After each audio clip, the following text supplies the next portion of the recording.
हाँ जी, Indian institute Fazilka. अभी मैं आपको एक हिंदी का टॉपिक करवाऊँगी और अगर आपको किसी भी तरह की कोई क्वेरी है, कुछ भी जानना है तो आप इस नंबर पे संपर्क कर सकते हो। और बीच में कुछ स्टूडेंट्स ये कह रहे थे कि उनको कोई नोटिफिकेशन नहीं आता, तो मैं उनको कहना चाहूँगी कि पहले चैनल को सब्सक्राइब करें। सब्सक्राइब के करने के बाद आपको ऑप्शन मिलेगी बेल आइकन को प्रेस करने की, उसके बाद 3 ऑप्शन खुल जाएंगे, तो आप ऑल ऑप्शन को करेंगे तो आपको सारे के सारे नोटिफिकेशन मिल जाएंगे।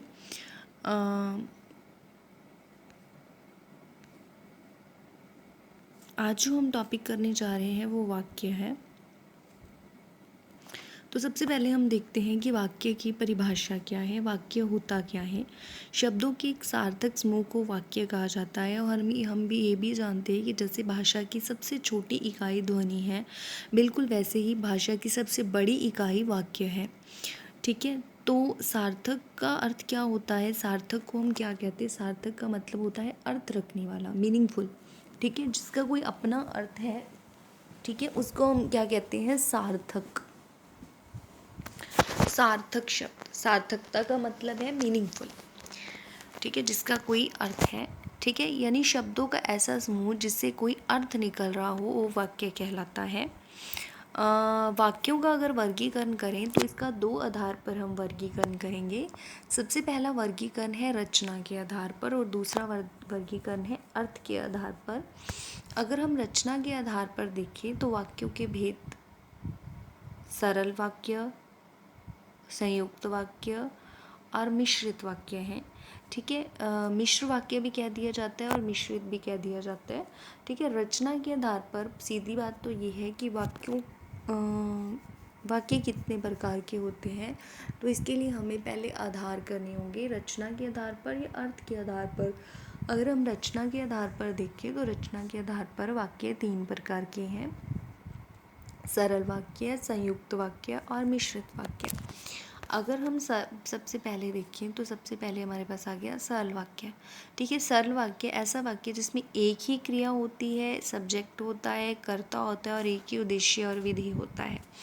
मेरे कहने का अर्थ क्या है, मैं यहाँ पे क्या कहना चाह रही हूँ?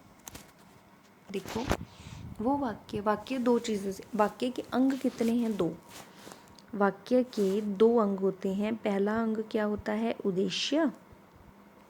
दूसरा अंग क्या होता है? विधेय। ठीक है, जैसे उद्देश्य को हम क्या कह देते हैं? सब्जेक्ट, और विधेय को हम क्या कह देते हैं? प्रेडिकेट। 2 अंग हैं इसके, तो दिन में एक ही उद्देश्य और एक ही विधेय हो, मतलब जिसके अंग क्या हो? 2 अंग हों और जिसमें 3 चीज़ें हों। क्या हो? कर्ता हो, यानी कि सब्जेक्ट हो। ठीक है, उसके बाद क्या हो? ऑब्जेक्ट हो, एक ही ऑब्जेक्ट हो और एक ही क्रिया हो। ठीक है, वो क्या होता है? सरल वाक्य। उसको हम साधारण वाक्य भी कह सकते हैं, सरल वाक्य भी कह सकते हैं, लेकिन अंग 2 होते हैं उसके वाक्य के। ठीक है, 3 नहीं लिखते ना, स्ट्रक्चर 3 का है, अंग 2 हैं। ठीक है, और सरल वाक्य की कुछ एग्जाम्पल हैं, जैसे रोहन खेलता है, मीता दौड़ती है। यहाँ पे क्या है? सब्जेक्ट है, अकर्मक क्रियाएं हैं, यहाँ पे ऑब्जेक्ट नहीं है। आकाश भागता है, भागता रहता है। तो शाम पढ़ाई करता है, ये सकर्मक क्रिया है, इसमें सब्जेक्ट है, कर्म है और क्रिया है। ठीक है, तो सीता खाना खाती है, तो ये इसमें भी 3 चीज़ें हैं। संगीता खेलती है, बहुत से एग्जाम्पल हैं। रोहन खेलता है, मीता दौड़ती है, आकाश भागता रहता है, श्याम पढ़ाई करता है, सीता खाना खाती है, संगीता चलती है। ये सब क्या है? सरल वाक्य है। इसके बाद हमारे पास आता है दूसरी ऑप्शन, क्या आ जाती है? संयुक्त वाक्य। ऐसा वाक्य जिसमें 2 या 2 से अधिक उपवाक्य हों एवं सभी उपवाक्य प्रधान हों, मतलब 2 इंडिपेंडेंट वाक्यों को जो जोड़ता है। 2 वाक्यों को जब कंजक्शन को बीच में ही हटा देंगे, समुच्चय बोधक को, तो दोनों का अपना एक मीनिंग है, दोनों प्रधान हैं, तो उनको हम क्या कहते हैं? संयुक्त वाक्य तो संयुक्त वाक्य की एग्जाम्पल करते हैं। वह सुबह गया और शाम को लौट आया। अगर हम और हटा देते हैं, वह सुबह गया कंप्लीट वाक्य है, शाम को लौट आया, वह शाम को लौट आया, तो ये भी कंप्लीट है। दिन ढल गया, बीच में अंधेरा बढ़ने लगा, दोनों ही कंप्लीट वाक्य हैं, प्रधान हैं। प्रिय बोलो पर असत्य नहीं।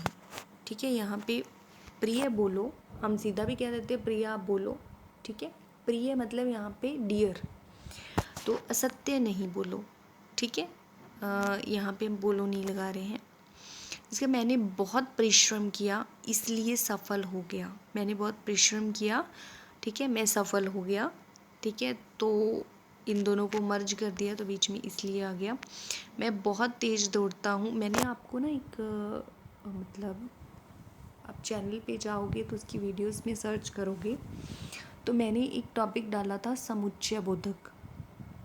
उसमें काफ़ी हद तक मैंने क्लियर करने की कोशिश की थी संयुक्त वाक्य कैसे होते हैं और मिश्रित वाक्य, क्योंकि हमने समुच्चय बोधक को 2 तरीक़ों से करा था, समान अधिकरण और व्याधिकरण। उसकी आगे 4 टाइप्स करी थी, तो उससे आपको वाक्यों की क्लैरिफिकेशन ज़्यादा होगी। जब आप वाक्य बोध सुनो तो साथ के साथ वो वीडियो भी ज़रूर देखें ताजो आपको मोर क्लैरिफिकेशन हो।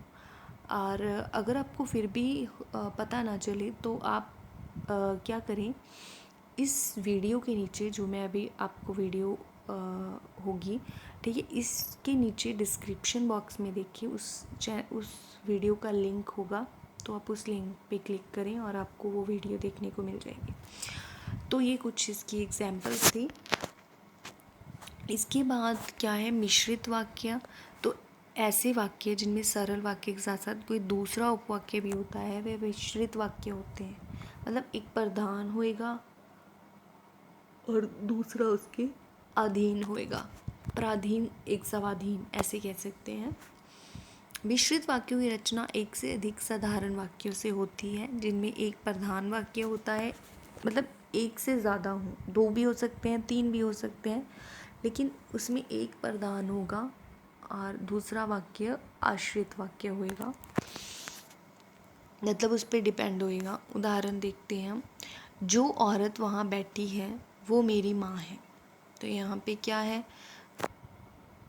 अगर हम एक वाक्य जो औरत वहाँ पे बैठी है, ठीक है, जो औरत वहाँ पे बैठी है, अगर हम ऐसे लगाते हैं तो आपको क्या ये कंप्लीट लगेगा, इनकम्प्लीट लगेगा। वो मेरी माँ है तो फिर भी ठीक है। जो लड़का कमरे में बैठा है वह मेरा भाई है, तो फिर भी ये सेम ही केस आ गया, एक प्रधान है और एक आश्रित है। यदि परिश्रम करोगे तो उत्तीर्ण हो जाओगे, तो परिश्रम करोगे तो उत्तीर्ण होगे ना, तो ये भी ऐसा है। तो मैं जानता हूँ इनकम्प्लीट है, तुम्हारे अक्षर अच्छे नहीं बनते। ठीक है, ये मिश्रित वाक्य की एग्जाम्पल थी। मैं फिर से कह रही हूँ, हम देख लेते हैं एक बार। रचना के आधार पर हमने वाक्य 3 प्रकार के किए हैं। ठीक है, सबसे पहले हमने करा साधारण वाक्य जिसको हम सरल वाक्य कह रहे हैं, फिर संयुक्त वाक्य जिसकी हम कुछ एग्जाम्पल करी, और इसके साथ हमने करा मिश्रित वाक्य, इसके साथ हमने कुछ एग्जाम्पल्स करी। ठीक है, इसके बाद हमारे पास नेक्स्ट ऑप्शन क्या है, अर्थ के आधार पर कुछ वाक्यों के भेद हैं, वो हम देख लेते हैं। तो विधानवाचक वाक्य, इच्छावाचक वाक्य, आज्ञावाचक वाक्य, निषेधवाचक, प्रश्नवाचक, विस्मयबोधक, संकेतवाचक, संदेहवाचक, ये कुछ वाक्यों के नाम हैं, आप देख सकते हो। ठीक है, विधानवाचक, इच्छावाचक, आज्ञावाचक, ठीक है, निषेधवाचक, प्रश्नवाचक, विस्मयवाचक, संकेतवाचक और संदेहवाचक। ठीक है, ये इनकी टाइप्स थी। ठीक है, इसके बाद देखो विधानवाचक देखते हैं। ऐसे वाक्य जिनमें किसी काम के होने या किसी के अस्तित्व का बोध होता है, जिसको हम सरल साधारण से वाक्य, ठीक है, एजर्टिव वाक्य जिसको हम कह देते हैं।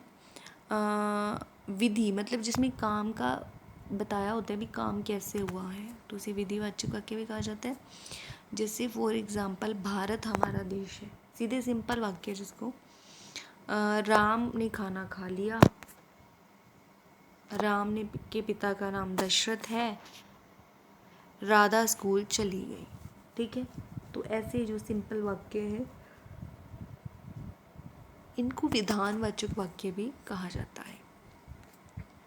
इच्छावाचक वाक्य क्या होते हैं? ऐसे वाक्य जिनमें कोई वक्ता इच्छा, कामना, आकांक्षा, आशीर्वाद वगैरह विश दे रहा है आपको, या विश कर रहा है आपके लिए, या खुद विश कुछ कर रहा है, तो उसको हम इच्छावाचक वाक्य कहते हैं।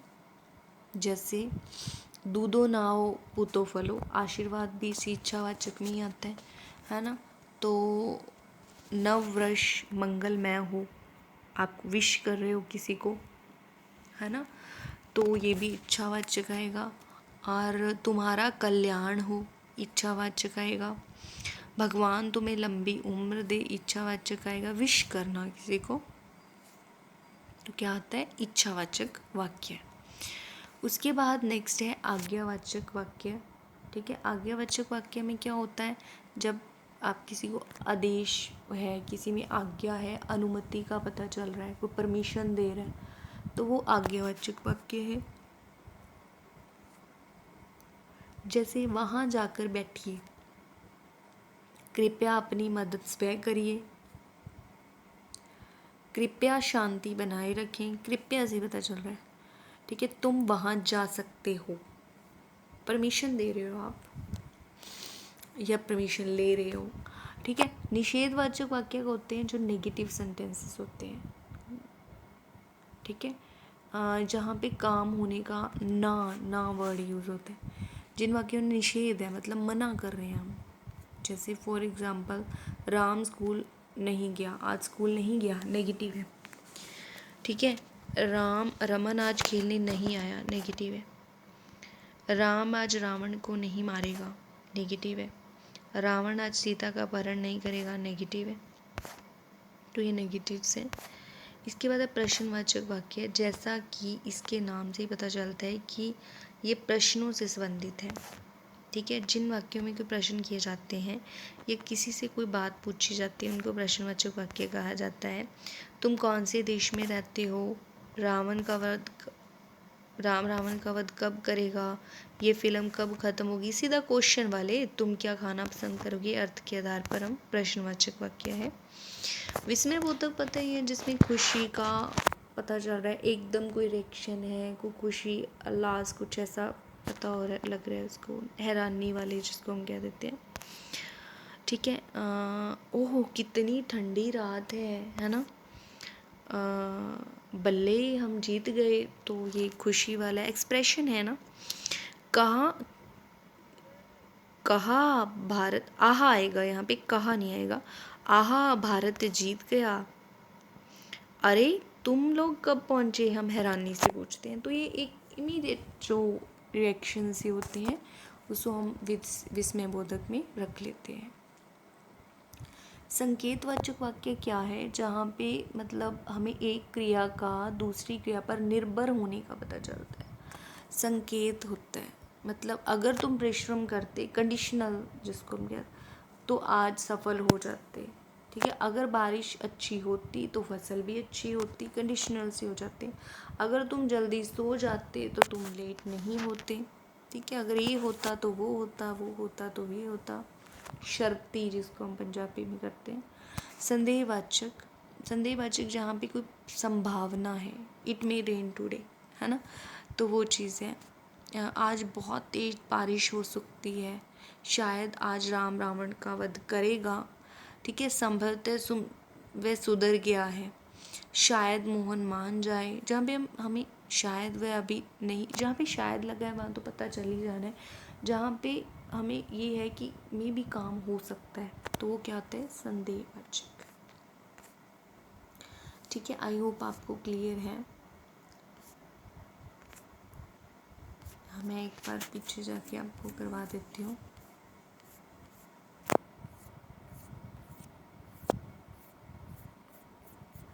ठीक है, सबसे पहले हमने अर्थ के आधार पर रचना के आधार पर 3 तरह के देखे थे। संयुक्त सरल वाक्य, संयुक्त वाक्य, मिश्रित वाक्य। इसके बाद हमने कुछ इसमें देखे थे, ठीक है।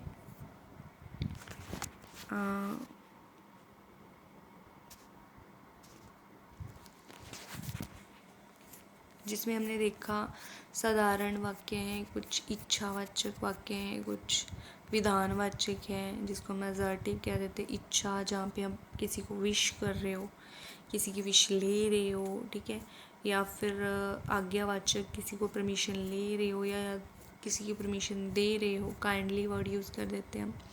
निषेधवाचक जहाँ पे मना ही कर रहे हो, निषेध का मतलब क्या होता है, मना कर देना, मना कर देना, ठीक है। प्रश्नवाचक जहाँ पे आप क्वेश्चन पूछ रहे हो, दैट आर द इंटेरोगेटिव्स, ठीक है। इसके बाद क्या है, विस्मयबोधक जहाँ पे एकदम इमीडिएट रिएक्शन है, वो दुख हो सकता है, खुशी हो सकती है, कुछ भी हो सकता है। संकेतवाचक नाम से क्लियर है, कंडीशनल, ठीक है, ये होता तो वो होता, वो होता तो ये होता। संदेहवाचक जहाँ पे आपको संभावना है, ठीक है, संभावना।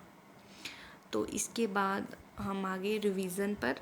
बसंती कब नाचेगी, आंसर आपने बताना है कमेंट बॉक्स में। अगर हम थोड़ा और तेज चलते तो बस नहीं छूटती। मनीष ने पानी पी लिया, आपने आंसर बताना है। अयोध्या के राजा दशरथ हैं। मैं आज खाना नहीं खाऊंगा, अगर तुम समय बर्बाद नहीं करते तो तुम्हारा ये हाल नहीं होता, ठीक है। हनुमान भगवान संजीवनी लेकर कब जाएंगे, ठीक है। और फिर से मैं आपको ये सेंटेंस 2 मिनट का मैं पॉज ले रही हूँ ताकि आप इसको पढ़ सको और इसके आंसर बता सको, ठीक है। आप स्क्रीनशॉट ले सकते हो ताकि आप इसके आंसर बता सको, ठीक है। और मुझे ये आंसर्स अपने कमेंट बॉक्स में बताने हैं, ठीक है। आपकी फ़ीडबैक हमारे लिए बहुत मैटर करती है। और आपको अगर वीडियो अच्छी लगी है और कुछ जानकारी अच्छी लगी है तो वीडियो को लाइक कर दें, चैनल को सब्सक्राइब करें और बेल आइकन को प्रेस करना ना भूलें, ठीक है। वीडियो को ज़्यादा से ज़्यादा शेयर करें। थैंक यू सो मच, ताकि जो ज़्यादा से ज़्यादा लोग इसमें क्या करें, अपना बेनिफिट ले सकें। Thank you so much.